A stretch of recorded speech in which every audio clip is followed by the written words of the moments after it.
యాదాద్రి భువనగిరిలోని బాలుర గురుకుల హాస్టల్లో కల్తీ ఆహారంతో అస్వస్థకు గురై భువనగిరి ఏరియా ఆసుపత్రిలో చికిత్స పొందుతున్న విద్యార్థులను బీఆర్ఎస్ పార్టీ భువనగిరి పార్లమెంటు అభ్యర్థి క్యామ మల్లేష్ పరామర్శించి వారి ఆరోగ్యం పరిస్థితులపై డాక్టర్లను అడిగి తెలుసుకున్నారు.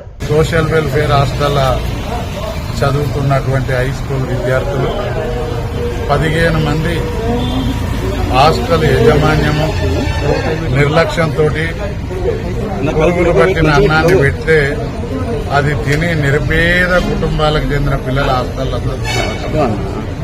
ఆ పిల్లలందరూ కూడా 15 మంది తీవ్ర అస్వస్థకు గురై హైదరాబాద్ లో ఒక 3-4 ఇక్కడ ఒక 15 మంది చికిత్స పొందుతారు. అందులో ఒక అబ్బాయికి చాలా సీరియస్ గా ఉంది. ప్రభుత్వం ఈ విధంగా నిరుపేదల పట్ల శ్రద్ధ లేకుండా పట్టించుకున్నట్టుగా వ్యవహరించడం ఇది మంచి పద్ధతి కాదు. ఆ సంబంధిత అధికారులపైన